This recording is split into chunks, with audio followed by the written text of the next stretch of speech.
시험. 시험이라는 말을 들으면 여러분들은 어떤 생각이 드시나요? 답답합니다. 걱정이 되기도 하고 불안하기도 해요. 저는 초등학교 때 시험에 대한 스트레스가 너무나 심해서 시험 보는 전날부터 당일날까지 화장실을 계속 들락날락해야 했습니다. 그 정도로 시험은 사람들에게 스트레스를 주는 일입니다. 시험을 좋아하는 사람은 없을 거예요. 시험은 한마디로 자격을 확인한다는 의미를 갖고 있습니다. 내가 대학교에서 수업을 할 수 있을 만큼의 능력이 되는지를 확인하는 수학 능력 시험이 있고요. 어떤 특정한 기술이나 지식을 갖춰서 그 일을 할 수 있는지를 확인받는 게 자격증 시험이라고 할 수 있습니다. 자격을 확인하는 시험. 그리고 이 시험이라는 단어 안에는 또 하나의 의미가 담겨 있습니다. 바로 유혹입니다. 유혹이라는 단어도 마찬가지예요. 어렵죠. 유혹을 뿌리치기가 쉽지 않습니다. 쉽게 뿌리칠 수 있는 유혹은 더 이상 유혹이라고 말할 수 없을 것입니다. 아침잠이 많은 사람에게 10분만 더의 유혹은 강력하다 못해 치명적이라고 할 수 있습니다. 그런데 아침잠이 없는 사람에게 10분만 더라고 하는 건 전혀 유혹이 되질 않아요.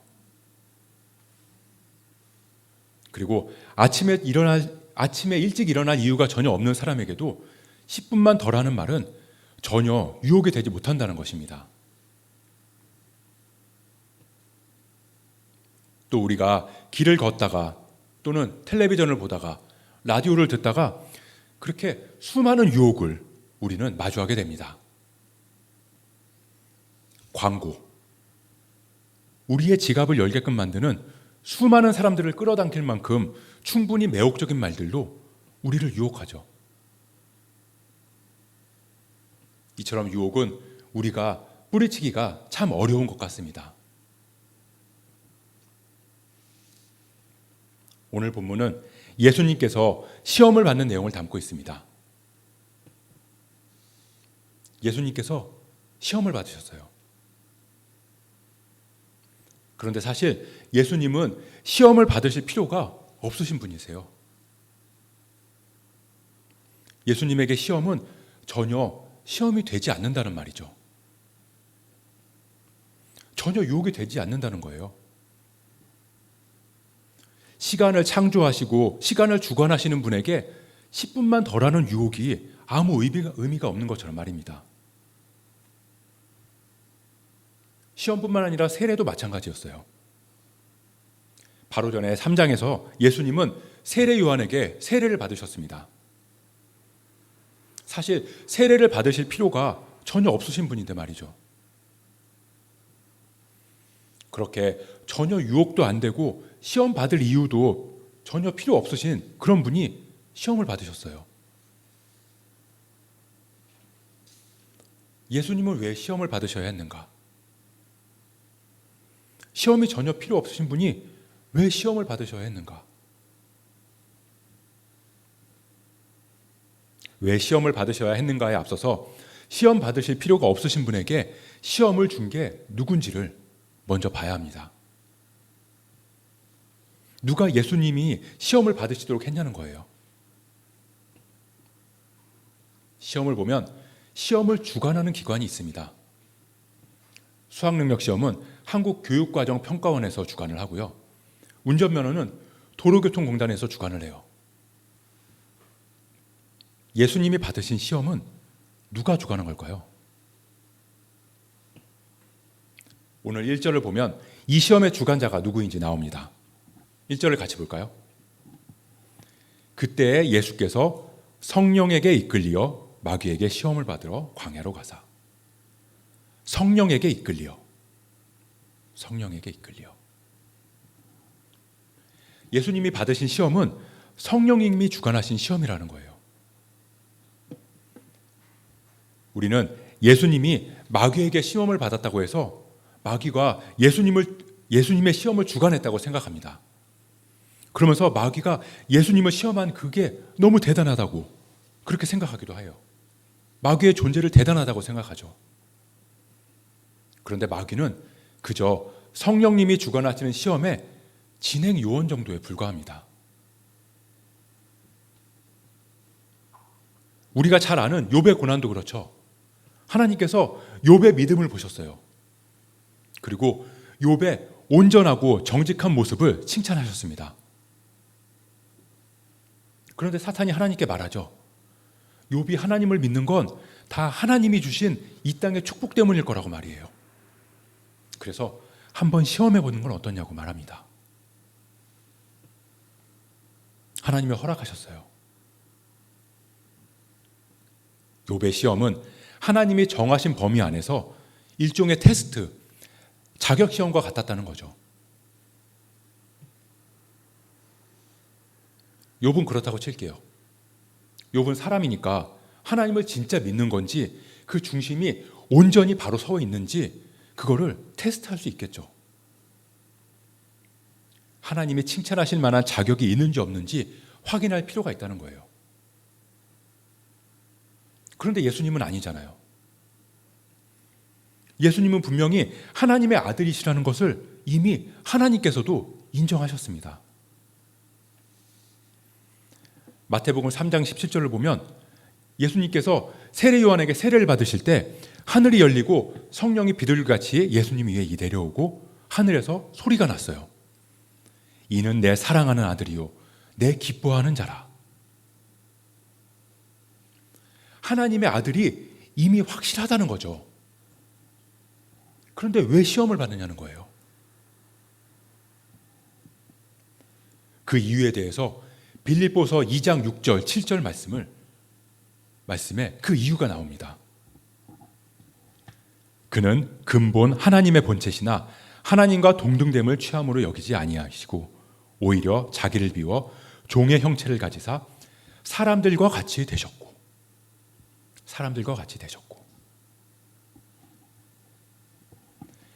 하나님의 아들이신데, 즉 하나님과 한 분이신데 그 모든 것을 다 버리고 사람의 몸을 입고 이 땅에 오셨다는 겁니다. 사람의 몸으로 오셨다는 건 뭘까요?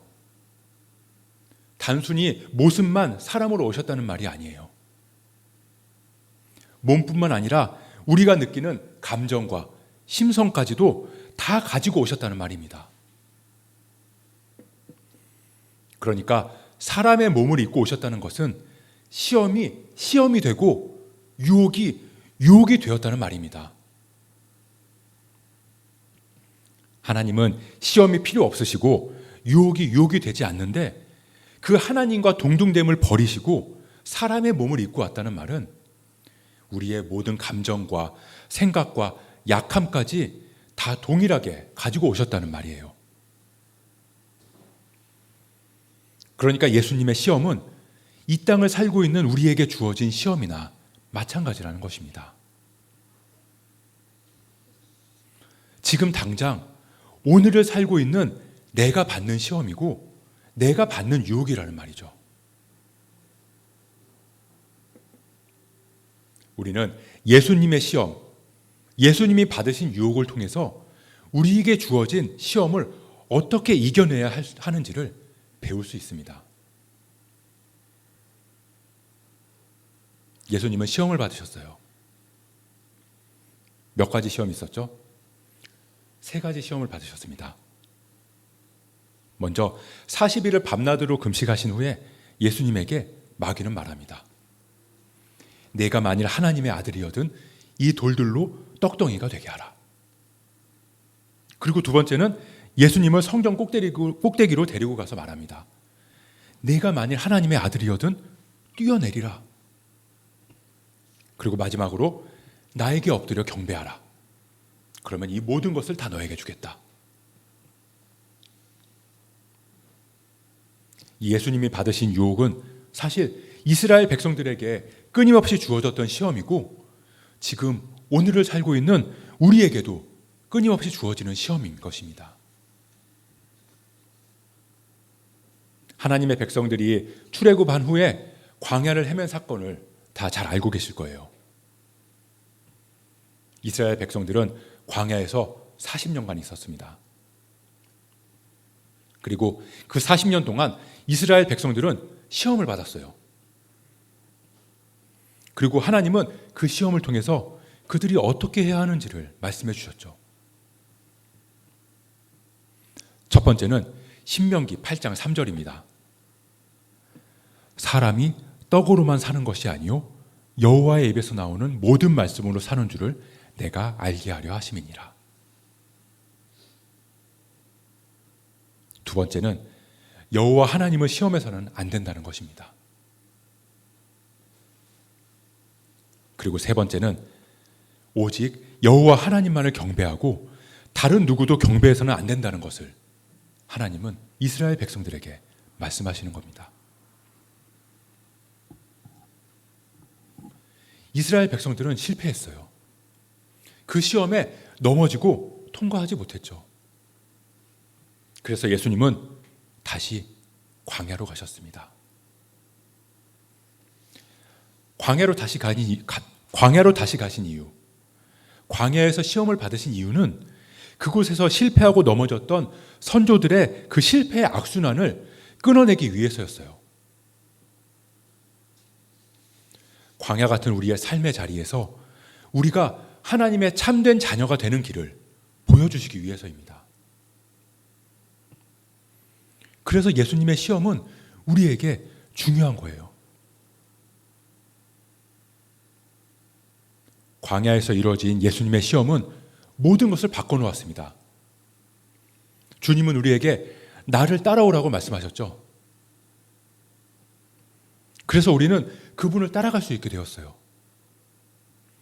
이전에는 실패하고 넘어져서 길을 찾지 못하고 방황할 수밖에 없었는데 그 길을 먼저 걸어가신 주님께서 나를 따라오려면 된다고 말씀하시는 거예요. 이제 우리에게 길이 열린 거죠. 숲속에서 길을 잃고 어디로 가야 할지 모르고 있을 때 주님이 직접 우리에게 찾아오셔서 그 길이 되어주시고 그 길을 앞서 걸어가면서 열어주셔서 우리는 더 이상 숲속에서 헤맬 일이 없게 됐다는 것입니다. 그럼 예수님이 받으신 시험, 그러니까 우리가 받는 시험이 무엇인지 다시 한번 살펴보겠습니다. 첫 번째 시험, 돌들로 떡덩이를 만들게 하라. 사람이 떡으로만 살 것이 아니오 라는 말씀에 우리는 뭐라고 대답할까요? 살 수도 있어 라는 대답을 할 수 있다는 거예요. 누군가는 떡만 있으면 돼요. 즉 먹을 것만 있으면 살 수 있다는 거예요. 물론 살 수는 있죠. 근데 그게 진정한 의미에서의 삶이라고 말할 수는 없을 겁니다. 먹고 살기 위해서 사는 것, 죽지 못해 사는 것은 그런 삶이랑 창조 질서 안에서 살아가는 삶이랑은 전혀 다르다는 겁니다. 그렇게 떡은 우리의 시선을 우리 자신에게로 돌리게 만들어 버립니다. 우리의 시선을 하늘에서 땅으로 끌어내립니다.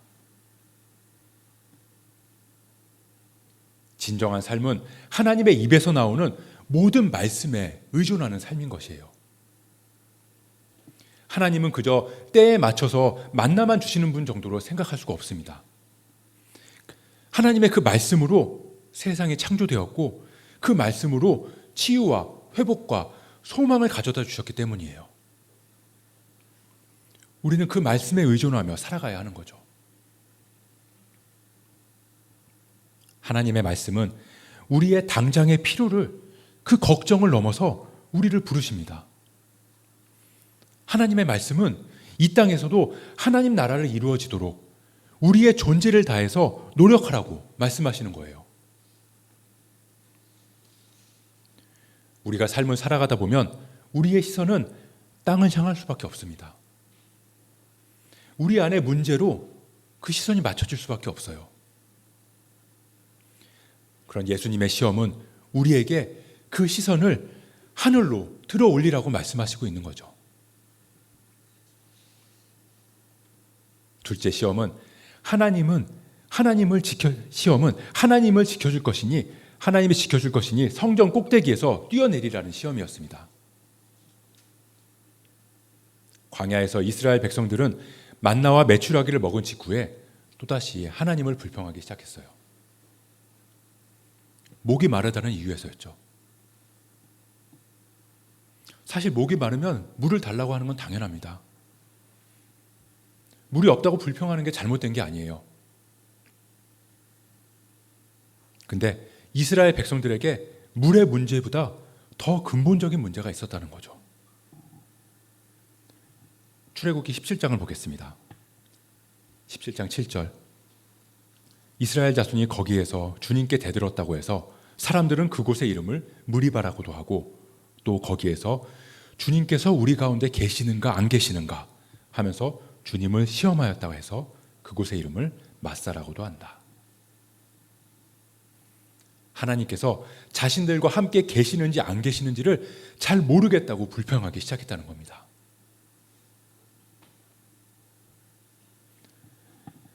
이스라엘 백성들은 하나님이 자신들을 먹일 수 있다는 건 알았지만 그들이 원하는 것을 정확하게 주지 않으셨을 때 하나님의 임재 자체를 부정했다는 거예요. 그걸 의심했다는 겁니다.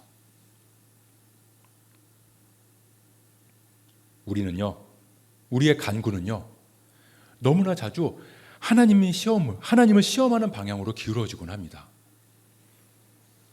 하나님이 원하시는 뜻대로가 아니라 우리가 원하는 뜻대로 하나님이 이루어 주시기를 강요하면서 밀어붙인다는 거죠. 그리고 그렇게 이루어 주시지 않으면 하나님의 임재 자체를 부정하고 의심합니다. 예수님은 우리와 함께 하시는 하나님을 시험하지 말라고 우리에게 말씀하시는 거예요. 마지막으로 마귀는 예수님을 높은 산으로 데리고 갑니다. 그리고 자기에게 엎드려 경배하면 이 모든 것을 주겠다고 말해요. 세상에서 권세처럼 보이는 것을 우리에게 주겠다고 유혹하죠. 세상의 권세죠. 마귀를 세상의 권세, 공중권세 잡은 자라고 표현하잖아요. 끊임없이 우리를 유혹해요. 떵떵거리면서 사는 것, 높은 자리에 오르고 많은 것을 누리면서 영향력을 끼치는 것을 권세라고 말하면서 말입니다. 하지만 예수님은 시험을 통해서 예수님과 같이 우리 역시 예배해야 할 대상, 그리고 예배하지 말아야 할 대상을 분별하도록 우리를 부르셨다는 거예요. 우리에게 깨닫게 해주시는 거죠. 예수님은 이미 하나님의 사랑하는 아들입니다. 예수님이 시험 받으셔서 어떤 선택을 하느냐에 따라서 예수님이 하나님의 아들이 되거나 아니면 하나님의 아들이 되지 못하거나의 문제가 아니에요. 예수님이 어떤 선택을 하든 예수님은 하나님의 아들입니다. 그런데 사탄은 그 근본적인 문제를 의심하게 만들어요. 내가 만일 하나님의 아들이거든 이라는 말로 말이죠. 진짜 하나님의 아들 맞아? 라고 의심하게 만든다는 거예요. 하지만 예수님은 이미 하나님의 아들이심은 부정할 수 없는 사실입니다. 예수님은 시험을 통해서 하나님의 아들이냐 그렇지 않냐가 아니라 어떤 아들이 될 것인가에 대한 문제를 선택하게 된 것입니다. 우리 역시 마찬가지예요. 우리가 시험을 받을 때 사탄은 우리에게 근본적인 문제를 의심하게 만듭니다. 진짜 그리스도인이 맞긴 맞아? 그러고도 네가 그리스도인이야? 구원받을 자격이 있다고 생각하는 거야? 하지만 우리는 어떤 시험을 당하든 어떤 유혹에 빠지든 하나님의 자녀라는 그 사실은 절대 끊을 수 없는 사실이라는 거예요. 우리는 시험을 통해서 우리가 어떤 하나님의 자녀, 어떤 길을 가는 주님의 제자가 될 것인가의 문제가 우리에게 주어진 것입니다. 마귀는 예수님이 쉬운 길을 택할지 어려운 길을 택할지를 보려고 했어요. 예수님이 자신의 유익을 위해서 배를 채우고 기적을 일으키는 하나님의 아들이 될지, 아니면 하나님의 나라와 세상 사람들을 위해서 기적을 일으키는 하나님의 아들이 될지, 그 문제였던 거죠. 예수님은 그 시험을 통과하신 거예요.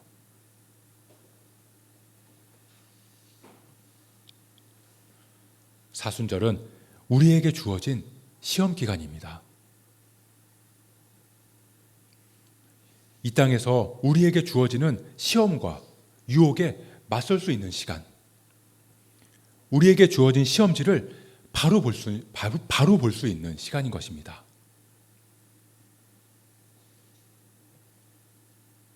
예수님은 시험을 받으러 광야에 가셨습니다.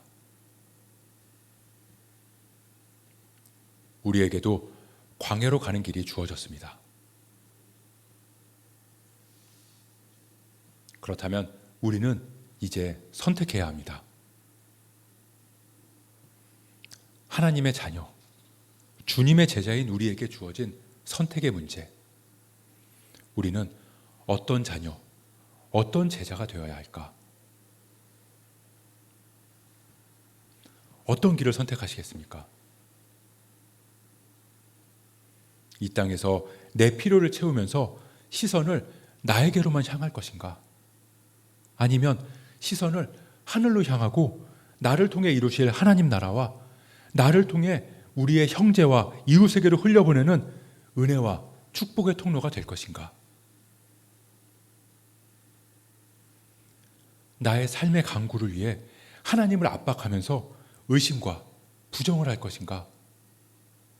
아니면 하나님을 온전히 신뢰하면서 하나님의 뜻이 이루어짐을 구할 것인가? 내가 바라는 것은 세상의 권세인가? 하나님의 영광인가? 그리고 그 구하는 것을 위해서 나는 지금 누구를 경배하고 있는가?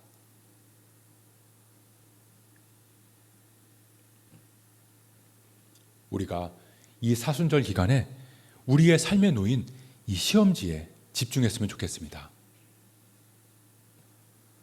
그 시험지를 보면 답이 보여요. 예수님께서 이미 우리에게 답을 열어주셨거든요. 우리는 나를 따라오라고 말씀하신 주님을 따라가기만 하면 됩니다.